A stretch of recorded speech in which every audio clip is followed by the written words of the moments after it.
Ladies and gentlemen, welcome to our ASHRAE Columbus podcast number 8. I'm your host, Jay Jocko, and to my left, as always, Rafi, KFI Engineers. And our special guest today, Carl Shultz. How you guys doing? Doing great. Great. Doing great. Beautiful day. It is gorgeous, and we made the decision to go outside and enjoy the weather, and along with that may come sounds of mowers and weed whackers, cars, weed whackers, sure, and all that good stuff.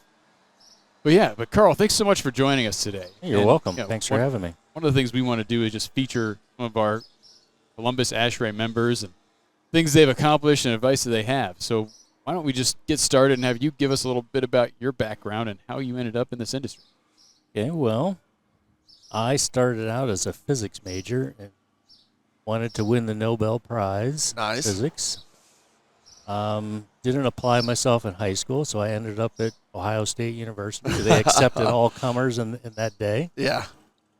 And, I found out that, getting B's in physics and some of the engineers were taking honors physics and getting A's. I was like, well, probably not going to be a physicist. And plus, 4 years of school was probably going to be enough, and PhD and that kind of thing. So my dad was a mechanical engineer. I'm like, well, I can make a living at that. So I decided to do that. What did your dad do? He was in research and development. Okay. He got a master's in theoretical and applied mechanics from the University of Illinois after getting a bachelor's in mechanical. Okay. Was he in our industry, though? No. Interesting. No. But one time he suggested, maybe you should look at HVAC, and I was kind of offended, because I'm like, you're in research, yeah, and right. so I kind of took that as a slight, but I wound up by accident in the business. Got a job with the city of Columbus in their facilities group. Learned about chillers, boilers, air handlers, and things like that as an intern at Ohio State, and then I grabbed a little back in the day in the mechanical engineering lounge, and all across campus you'd have that little flyer where you tore off a phone number at the bottom, a bunch of slits in there, and it was for H.A. Williams, or HOWA today. Yeah. And it was an intern there, and you just kind of build on what you learned if you want to maximize your earnings. When I was in school, I got married. 10 days after I graduated from Ohio State, I had my second child. Nice. So you just got to keep moving. Growing that salary. You don't switch horses. I did want to get into sales, but I thought those guys had the life. They would roll into the office. Company car. We didn't have cell phones, but those guys had car phones. The little squiggly coming out the back in the 80s. And EHF. they would take people to lunch, play golf. Start podcasts. Oh those guys didn't even seem to work, Right. But as I grew in the business, I realized that they probably work, harder than most anybody else in the business. And it's a lot of hard work. A lot of off hours and stuff. Yeah, for sure. Yeah. And it's a lot of frustration, I would imagine. So sure. So I think we have it pretty easy in the consulting business. Yeah. I don't know, Rafi, we worked together one time. I don't know if I told you this, but it's like we have an easy job. We draw a couple parallel lines, and that equals like a 20-inch chilled water pipe that somebody has to lift in place. Right. Our drawings are schematic in nature, right? Right, yeah. So we have it real easy. The greatest CYA of all time. And I remember being out in the field once. I worked for a smaller engineering firm after I left J. Williams, and I got to do everything. I'd be out there in the field. I remember at Miami University, and there was a pipe fitter in there, and big 10-inch pipes coming down in a riser in an existing building, and the pipes didn't line up. I'm like, oh, and he just shoves this pipe over, and they line up now, and he was going to weld it. He's just like, I just have a lot of respect for the people in the trades. Yeah, as you get farther and farther, that's what I've been seeing too. As you get farther and farther in your career, you realize, oh, this actually has to work. Yeah. And then I saw the air balance report or the water balance report as kind of like a report card for the consulting engineer. And I found out pretty early that those mushroom fans didn't really seem to work. As Right. so they always came up short no matter what. So um, so I would always if I had to use one, I would double the airflow. Yeah, and, sure, then, and then sure. I might get what I need at the end. So because they were never installed with the perfect conditions that they test them at in the lab at the factory. Yeah. With the eight diameters or something straight run, into a roof. Sure. Roof fan, never going to happen. So how many years was that span to where you started to be able to apply the knowledge that you learned in the designs that you were doing? I would say it took me a couple years. When I was an intern, I would be looking at things. I remember crawling around crawl space at Scioto Country Club looking at fan coils, and I didn't know what was the inlet and what was the outlet of the fan coil Yeah. unit. And I had no idea what I was doing. And then, one day it clicked, and I was at an ASHRAE, well, it was actually the AHR show. Yeah. What everyone says is ASHRAE is actually the AHR show. Yeah. So, and I remember looking into the equipment, and it was just clicking. I knew what this was. I knew what that was. I knew what this did. I knew what that did. I knew what the inlet, the outlet, So I'm an intuitive thinker, and so I don't get from A to B as quick as some linear thinkers, but my mind builds this model. And once the model's in place, I feel like I can go to D to F to Z to G, boom, Yeah. boom, boom. So it just kind of clicked. The light bulb came on, but it took a couple of years. Yeah, I can relate to that. I've Totally. careers and going down to AHR and doing the same thing. Like, yes, Finally. I know what that is. Yeah, so when it comes to ASHRAE and AHR, I would really encourage people at all levels to get out there, and you really have to fight. Even if your employer is seen as generous and forward thinking, and you still have to go to your supervisors and fight for yourself. Boy. Yeah. Even at my age, I Totally. look at all the stuff I've done. I still have to get on my knees and beg. Yeah. Everybody. Can I get to ASHRAE this year? I'm on a committee. I'm gonna do whatever. Even to speak at ASHRAE, I had to you jump through some hoops. I spoke at Tampa a couple summers ago, but it's just the way the business is. It has to be that way. And I saw you speak at Indianapolis, right? Yeah, the Midwest Healthcare Conference. Yeah. So, that's a lot of fun. Like I mentioned, my father was research and development. He presented papers. He was involved in code making for boilers and pressure vessels and things like that. So that's probably where that came from. The physicist in me that never became to share knowledge. I remember going to a biocontainment conference in Atlanta. They had these people from the former Soviet Union, like there, behind some glass boxes, having translators and stuff. But people were there to learn how to do research on animals, Vivariums, infectious diseases, how to contain it, how to, and it was kind of a early development, right after kind of 9/11. There was a lot of research money put into biocontainment, research, and Right. No one wanted to talk to me. They had like a trade show, they had booths, all the practitioners, there weren't a lot of them that were doing it, the architects and engineers, but they would see that I was from an AE firm and they didn't want to talk to me. Yeah. And I had questions at the end of the conference, and they didn't read my questions. They just read the softball ones from clients. Sure. And it was all about marketing. So I got very mad. And I was like, you know what, this isn't right.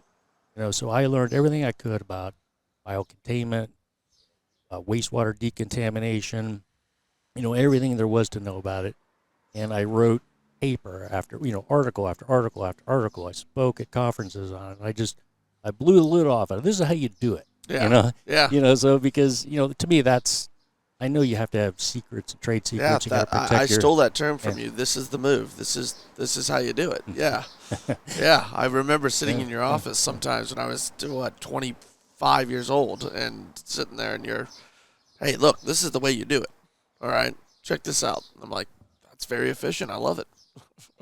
Another thing I did, I was on the board of building standards for Ohio. The couple different governors, I got appointed to that. It was a very very satisfying part of my career. It was, I think we had the monthly meetings or something like that, and occasionally we had some like code committee meetings. So I got to see, how we took the model code, the ICC codes, and turn it into the Ohio code. And we also had jurisdiction over building officials and inspectors and things like that. But what I want to say to the practitioners, designers is like, we often get frustrated by codes, but just think, the code, you wouldn't have a job if we didn't have these massive codes. It sounds Totally. horrible, Yeah. but I mean, it's true. We have to wade through it. We have to interpret it. We have to make sure the building, if we didn't have codes, it would be the Wild West, and Well, you wouldn't need consulting engineers or architects. I've seen it more and more as a backbone that I can fall back on. Hey, why do I need a brand new air handler for this project? In the budget, it's not in the budget. Well, look at the code. Look at it. This is what we're designing around. So this is what we got to do, man. Do you have a code that you put in there that you can say, yeah, I was the reason for 92.1/28.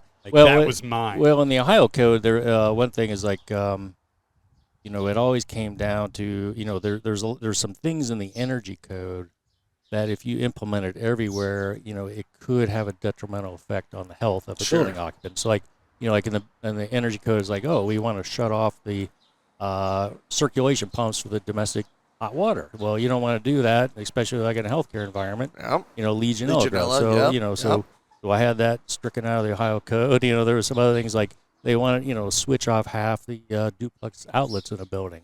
I design hospitals just like you do, and one thing that I think that has not really been captured in any of the codes is the emergency helicopters coming in, landing on top of a building, right? The washdown from that, that throws everything out, right? You've got 25,000 pounds or some insane number right out there that is going into, oh, well, I'm rejecting the cooling tower is going off to the right here. Well, what happens when the helicopter lands? Yeah. That's a whole different world there. And there's a lot of particulates in that Totally. too, so they get trapped in the filter and they keep off gassing over time.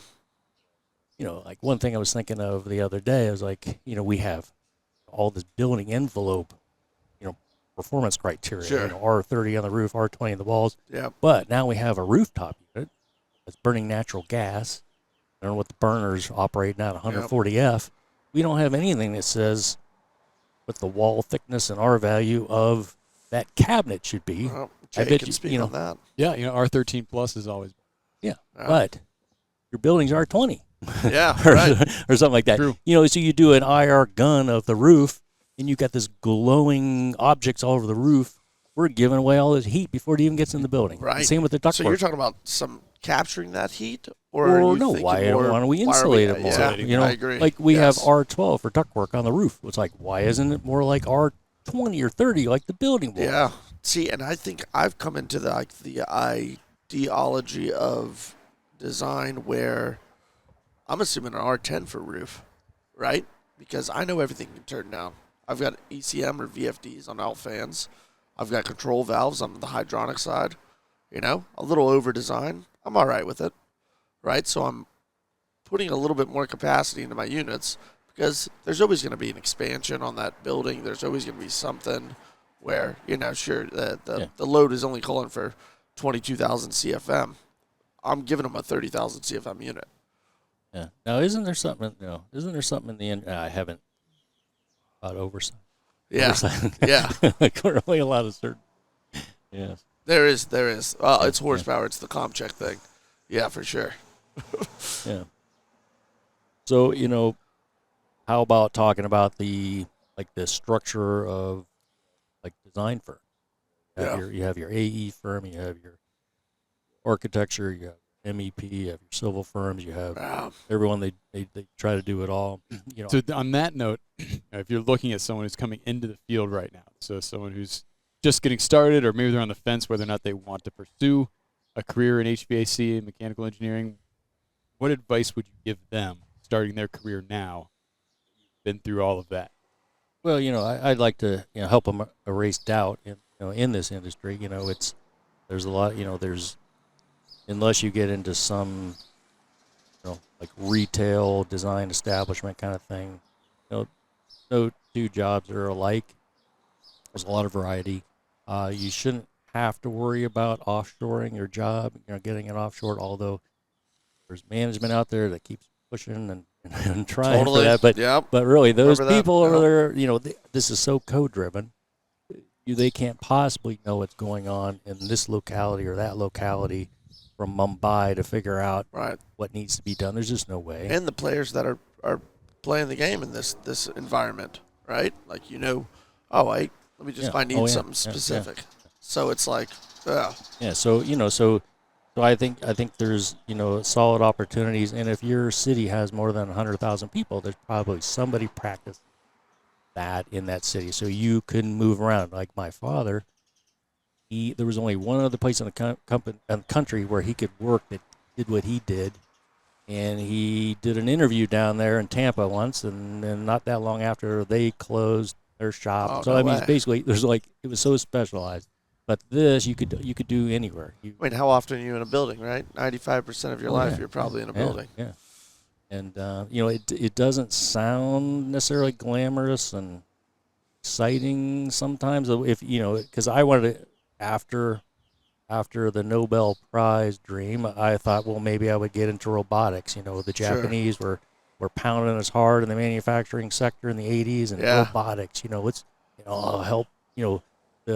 Help the revival of American manufacturing. Something like that. That was the thought process. Yeah. But that is cool. Robotics. But buildings don't quite seem sometimes to get the same excitement level, but there's some pretty exciting buildings. Oh there. My gosh! Yeah. Yeah. So, ORs I do want to hear all robotic. From your perspective, whether one you did or one you've seen, what is a really exciting project that we should be excited about? The most exciting project that I ever worked on was at, I don't want to get into too much of the specifics, but it was west of here. Classified? There were some classified parts, I'm sure. But it was a biocontainment lab. In that realm, the ventilation system is almost like a life safety system. Correct. Right. And the wastewater decontamination system, helps keep everything inside, and because it gets then discharged to the sanitary system. Yeah. You can't have anthrax or bubonic plague going down this. Yeah. So Carl, what else would you like to share with those who are listening, with the archives for ASHRAE Columbus podcast? What is it that you would not want to leave here without getting off your chest? How about shout out to our brothers and sisters at ASPE, plumbing engineers. Yeah. We're intertwined. You might sell HVAC plumbing. I don't know. But so if you are an ASHRAE member and you do HVAC, don't be afraid to learn a little bit about plumbing. Totally. Sometimes plumbers typically need our help. Because they have to work on more projects than we do, because their fee, they get a smaller percent of the job. They have to work on more jobs, so we have to keep them informed of deadlines and things, because they're just running around like crazy a lot of times. Yeah. And then also we could help them with some of the engineering principles with hydronics and pressure and flow and things like that. Yeah. So don't be afraid to get involved and ask and learn about that. Oh, great, Carl. And, I really appreciate your time. You have a wealth of experience, and we'd love to have you back on for part two to continue this conversation. And I think, after we've done some intros, Rafi and I were going to maybe do some more targeted discussions on the Columbus ASHRAE Yeah, podcast. So that's maybe we the can move. pick something that, the healthcare stuff, we can really dive into some of the knowledge that I know you both have to unpack for our audience. So Yeah. that is fun. Thank you for coming, and thanks, Rafi, for being here. And Thanks for having me. All right. Thanks, guys.